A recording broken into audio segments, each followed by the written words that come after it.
என்னம்மா நைட்டி அப்படி பாத்துட்டு இருக்க? உட்கார்றா. என்னாச்சு? ராஜி எல்லாத்தையும் சொன்னான். அவ தம்பி ரீஸ் ஓட்டுனது, நீ அவனுக்கு நைட்டிய போட்டு விட்டது, இன்சல்ட் பண்ணிட்டா. டேய், நாங்க உங்க பேண்ட போட்டுக்கிறப்போ எங்களுக்கு வசதியா இருக்கிற மாதிரி தான் இருக்கு. சட்டைய போடுறப்போ நாங்களும் ஆம்பளை சட்டையை போட்டிருக்கோம்னு சந்தோஷம் தான் படுறோம். உங்க ஜட்டிய கசக்கி போடுறப்ப கூட எங்களுக்கு அசிங்கமா தெரியறது இல்லையே. ஆனா உங்களுக்கு பொம்பளை ட்ரெஸ்னாலே அவ்வளவு அவமானமா இருக்கடா. நாங்கெல்லாம் அவ்வளவு கேவலமான பிரிவிங்க இல்ல.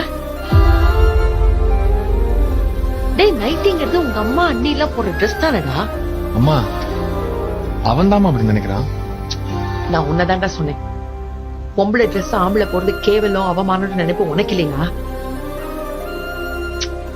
உன் மனசுல அந்த அழுக்கு இருந்ததுனால தானே அவனுக்கு போட்டு விட்ட. டேய், உன்னை விட 6 வயசு சின்னவன்டா அவன். நீ முதல்ல மாறு, இறங்கி வா.